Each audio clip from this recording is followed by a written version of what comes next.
They say I look too serious when I work. Maybe.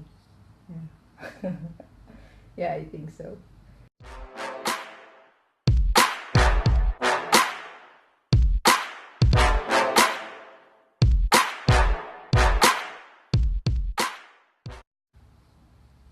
So last week was my last day at work, but it wasn't really an overnight decision for me. I think we tend to romanticize the idea of quitting jobs, that we just wake up one day and we decided that it's not for us and we leave. But for us overseas Filipinos, that's a luxury.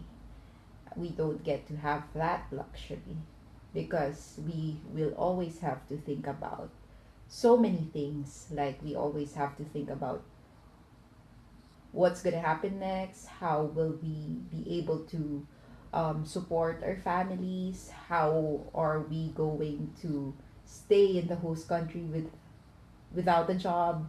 So there's so many things that I really don't suggest for overseas Filipinos to, if just all of a sudden quit their jobs and go back home and decide that everything is will turn out okay when they start a business, because the truth is it's very difficult, and it's not just like you working overtime. It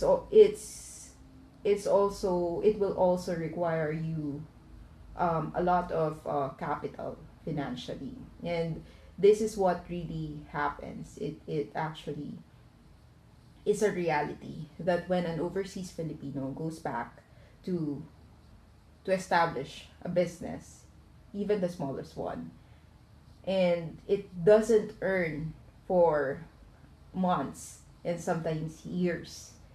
And that's really normal for a business. You know, my mom has started a lot of businesses. And laging sinasabi sa akin ng mommy ko is, sa business, pahabaan talaga ng pisik.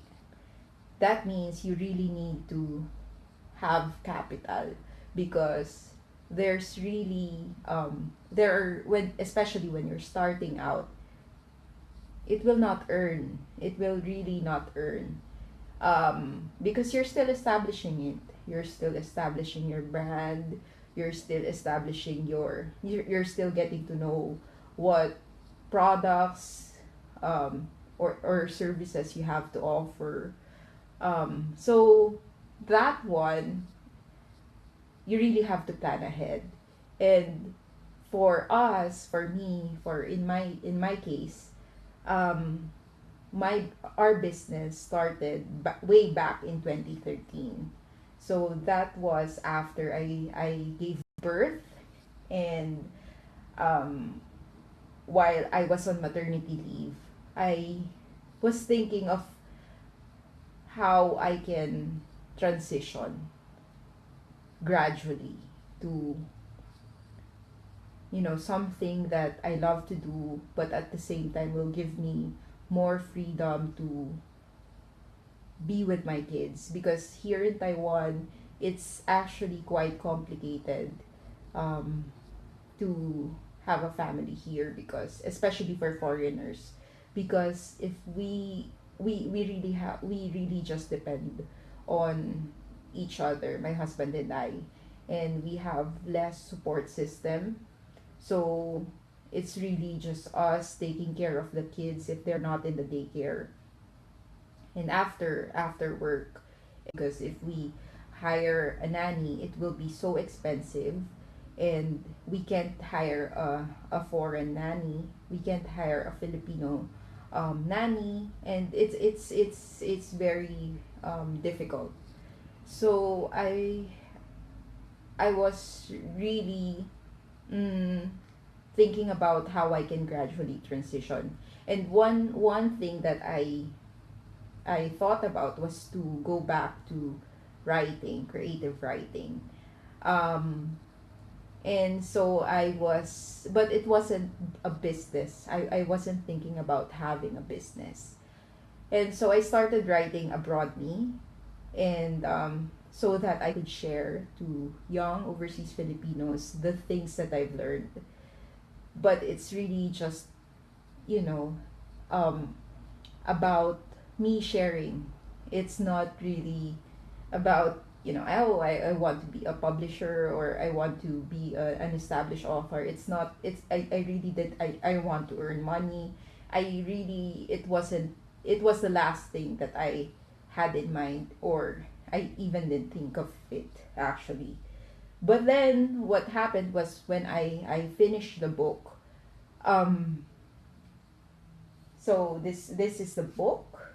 This is the first book, and what happened was that my sister Corinne and my mom supported me all the way, and they said, you know what, maybe we could um, try to to send this to the local bookstores, national bookstores, and fully book, and see if they'll accept.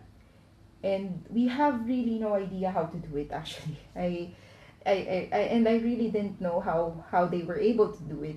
But when they gave the book, we printed like 3 copies, and when they we sent it to them, and then when a few weeks later, we received feedback that they're willing to put it on shelf.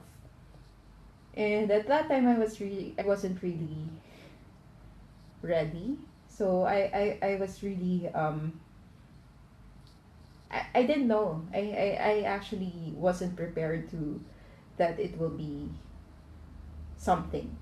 So but when National Bookstore and Fully Book were asking us for what do you call this, requirements, legal requirements, like we need to have our BIR, we need to have our delivery receipts, we need to have our a lot of things, official receipts. So they were asking that. I We really had just a small um time to prepare for it, but we were able to, because we my husband and I, it's my husband who's really business minded, but he was really the one who said, we can do this. I think it's something that um could happen.